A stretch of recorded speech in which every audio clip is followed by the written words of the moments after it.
Hey, it's me, Ben, the PowerWash Simulator guy. I don't really know if that's how I want to be known for the rest of my life, but for now, here we are. Today I want to talk about the new Star Wars DLC for PowerWash Simulator 2. Now, if you're curious about PowerWash Simulator 2 as a whole, I did a whole review on that. I'll put the card up here, the link in the description or something. You'll find it. We can go check out all about PowerWash Simulator 2 and why I think it's a fantastic game. But today I just want to talk about the new Star Wars DLC that is releasing today, July 16th, for PowerWash Simulator 2. A quick heads up before we get into it, I did get this review copy early, so thanks to FuturLab and Dead Good Media for sending that over. So there's a few things that I might not have information about, such as achievements, which I always try to get all of the achievements in PowerWash Simulator games, and some other information that may not be fully rolled out yet. The other thing is that in this review, in this discussion, I am going to show some of the different scenes and some of the different things that you'll clean in the Star Wars DLC. So if that really bothers you, maybe just go check it out, because I'll give you my full recommendation right now.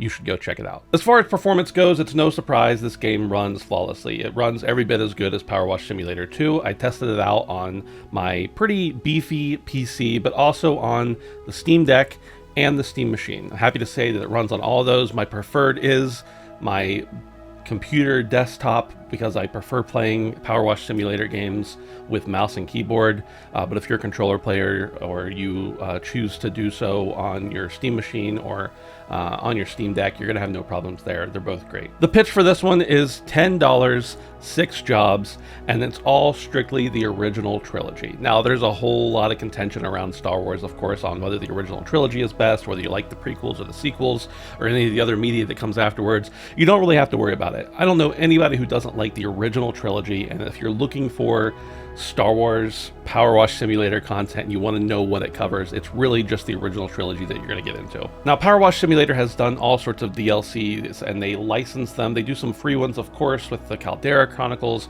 but they also do a lot of licensed DLCs that I really enjoy. A favorite one, even though I'm not a huge fan of the series, is Adventure Time from PowerWash Simulator 2. That was the only one before this they'd put out yet that was a paid DLC. It was really great. And then the Shrek DLC from PowerWash Simulator 1 is also awesome. You should check it out. Lots of great stuff. Tomb Raider, Final Fantasy, all that kind of stuff.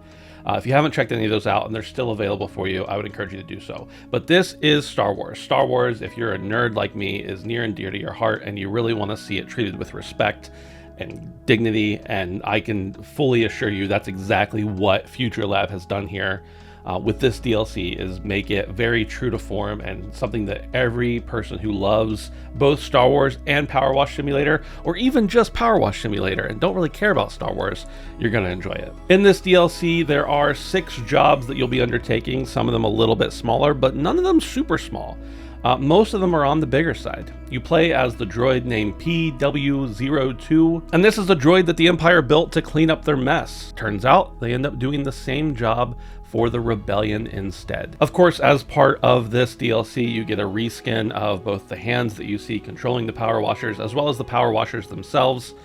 They all look like things that have come straight out of Star Wars and directly into PowerWash Simulator 2. So you'll be well at home here if you're trying to get immersed in the world, if that's what you want out of PowerWash Simulator. Now, the 6 jobs as we have them in PowerWash Simulator 2 Star Wars DLC are as follows. The Lars Homestead on Tatooine. This is where we first see Luke, where he's at his homestead and he's taking care of droids, and there's a couple of suns and all sorts of stuff is going on. This is where he first meets Obi-Wan in this same planet. And this is where you're going to be cleaning for the first mission. You're going to be checking out the pit, the iconic pit that we see at the Lars Homestead at the moisture farm, where there's all sorts of little droids and droid parts laying around. And as a matter of fact, you'll clean one of them and he'll get up and walk around as part of the level after you're done. We move on to the Mos Eisley Cantina. The hardest thing I think to nail in the PowerWash Simulator 2 DLC is the Mos Eisley Cantina. It's such an iconic part of the original trilogy. It's such an iconic part of Star Wars lore in general. There's no band hanging out there or anything, although you do get to see their instruments, but there's a lot of character that goes on in the Mos Eisley Cantina. You can go around and check out the little different cubicles and some fun little Easter eggs. You'll even get to see the gun, that maybe Han shot first with. I guess we'll still never know, thanks George Lucas.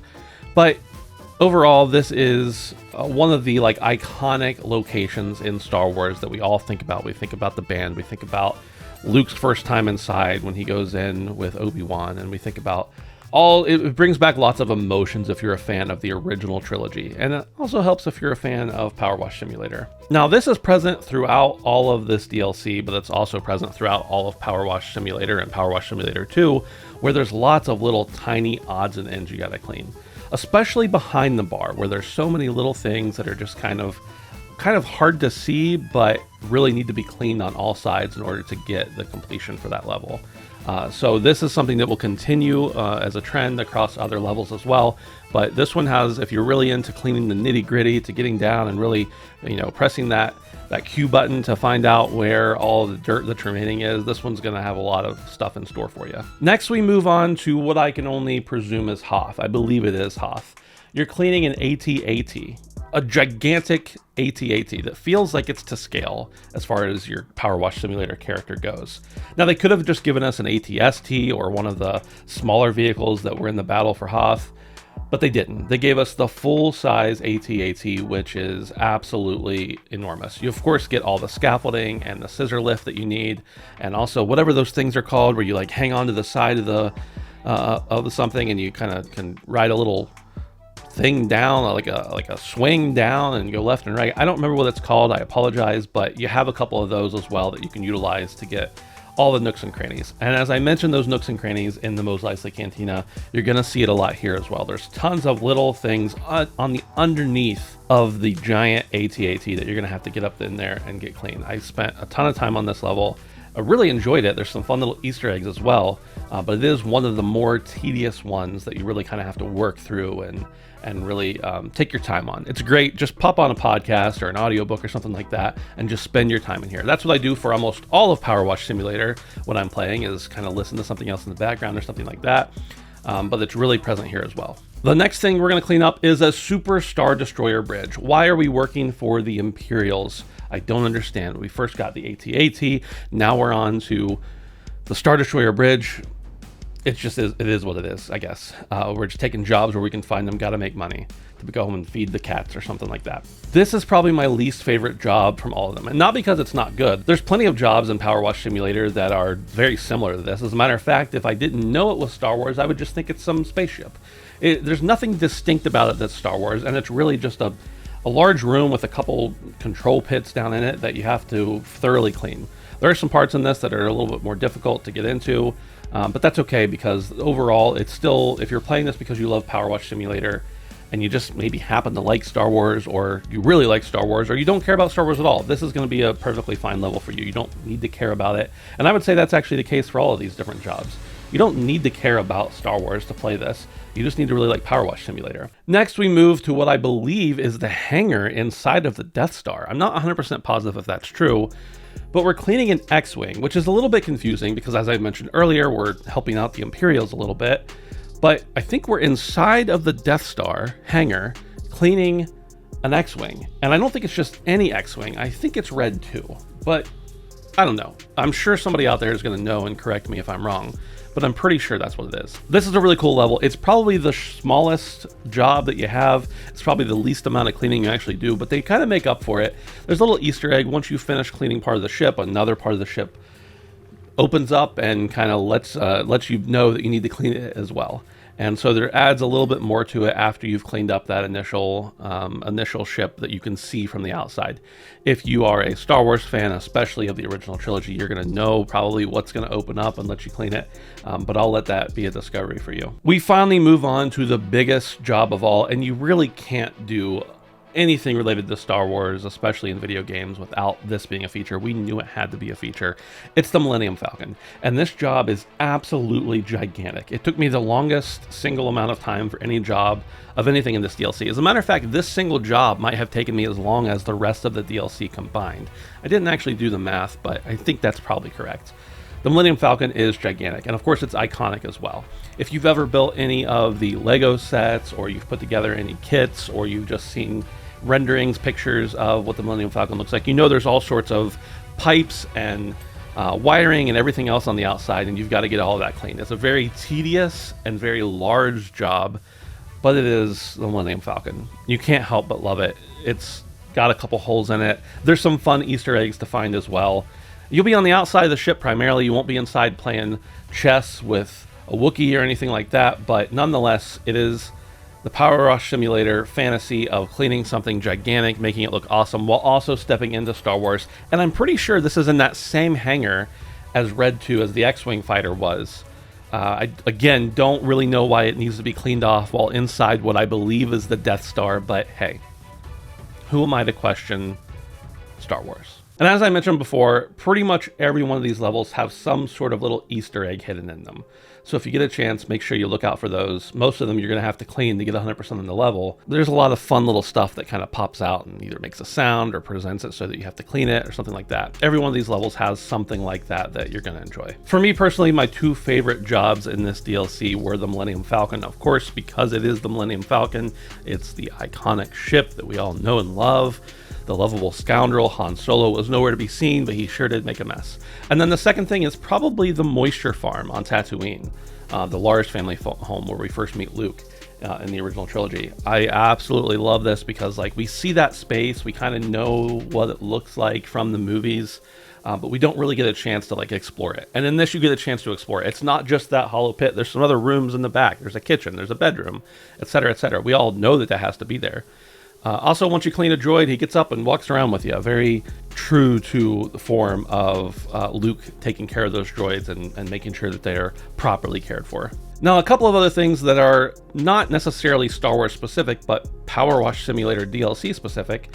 The sound design in this DLC is pretty cool. It's got the iconic, you know, Star Wars themes kind of playing throughout it, little sounds and everything that make you think about it. But every time you shoot one of your power washers, a sound of a blaster happens. And I just thought that was a really cool touch that they certainly didn't have to do. I mean, even if it is Star Wars, you're still just power washing. I don't know how you're a droid and you're power washing and not damaging yourself, but it's a Star Wars. It doesn't have to make sense for us to love it. Depends on lots of other little beeps and bobs that you'll find throughout the way. There's also the cool factor of every one of PowerWash Simulator's DLCs have done this, but you are wearing the skin, a skin in video game terms, of PW02, who is the robot, the cleaning robot that you are. And every one of the different power washers and the adapters and the different things that you're going to be utilizing to clean up this mess are all Star Wars themed as well. And they're cool designs. They're not necessarily something we've seen before, but you look at it and you immediately know that it is Star Wars. As for the story, I got a little bit of flack in my PowerWash Simulator 2 review for saying the story doesn't matter in these games. Honestly, I still think it doesn't. It doesn't matter for me. If it matters for you, that's great, and I'm glad that it's there for you. There is a little bit of story here. I'm sure it's not going to be canonical or anything. It's mostly just different people texting you and yelling at you for not getting to their job yet, or giving you a little bit of background on it, all that kind of stuff. It's cool, it's extra, it's certainly not necessary, and it didn't do anything for me to get me more into that Star Wars world, but it's cool seeing, like, you know, different names of characters that from the Star Wars universe that you know coming through and telling you, like, I need you to take on this job now. Now, as for is it worth it? This DLC, I believe, is going to be $9.99 USD. That's a little bit higher than most of their previous DLC. Now, there was Shrek, there was Adventure Time, there were a couple others that were decent sized licenses, Final Fantasy, Tomb Raider. Some of those were free or free for a period of time. Some of them were $7.99. I don't remember if any of them were $9.99 before, but it wouldn't surprise me if they were. This DLC is $9.99. And of course, it's a Star Wars property. It's a Disney's property. They're going to demand a little bit higher of a price tag, I'm sure, to license out their stuff to use. And with good reason. It's had a long run of being really popular. Is it worth $9.99 to you or not? I don't know. Is it worth $9.99 to me? Again, as I mentioned earlier, I did get this code from the PR company for the game, so I'm having a hard time evaluating it for me. If I didn't get the code and was going to buy it, I absolutely would have. Not only am I a huge PowerWash Simulator fan, I'm a huge Star Wars fan, especially original trilogy stuff. So $10 for a couple hours of time in one of my most enjoyable waste time games, as well as one of my favorite media franchises of all time, I was absolutely going to pay $10 to do this. If you're just a PowerWash Simulator fan and you just want to power wash more stuff and you don't care at all about Star Wars, maybe it's an evaluation for yourself. I'm not sure. If you're just a Star Wars fan and you don't care about PowerWash Simulator, I'm going to say it's probably not for you for $10. Because if you don't like PowerWash Simulator, there's something wrong with you, but you're probably not going to like it just because it's Star Wars either. It's still PowerWash Simulator at the end of the day. On top of all that, this is releasing today, July 16th, 2026. It's coming out with Update 1.3, which will have the Star Wars pack available for purchase, as we've been talking about, as well as the new entry in the Caldera Chronicles. This is a job in a bowling alley. And I believe with this update, they're also introducing some sort of message archive feature where you can go back and view previous messages. I didn't actually test that out. I just saw the headlines as they were coming out. So forgive me for that, but I'm pretty sure that's also there. But what you need to know is that the bowling alley job is pretty great, just like all the other Caldera Chronicles jobs are. It's a large space. It'll probably take you, a decent amount of time to clean up. If you're on mouse and keyboard, it'll take you a little less time than if you're on controller. At least that's been my experience. But that's cool. It's a bowling alley. You've got the snack bar, you've got the shoe rack, you've got the bowling ball rack, you've even got the actual lanes where you go bowling and have to clean those out. The balls, of course, can be shot with the power washers and with the water and go and, get a strike if you want to. I'm sure that's going to be an achievement, but again, they weren't live for me to be able to test out or even see what they were when I did this review. So again, if you like Star Wars and you like PowerWash Simulator, I don't know why you're still here watching this. I would just go buy it and play it. It's available right now on all the platforms that PowerWash Simulator 2 is available on, and it's very much worth your while if you fit into those camps. If you just love PowerWash Simulator, it is a little bit higher priced than some of their previous DLCs. I personally think it's worth it because I love Star Wars. That's a decision for you. And again, if you're not really a PowerWash Simulator fan, but you are a Star Wars fan, or if you don't like either of them, it's purely an evaluation on whether you're interested in checking it out or not. I don't think that the Star Wars content does anything for PowerWash Simulator that hasn't already been there, but if you really, really, really love Star Wars and you're willing to spend $10 to be able to watch the Millennium Falcon, have at it.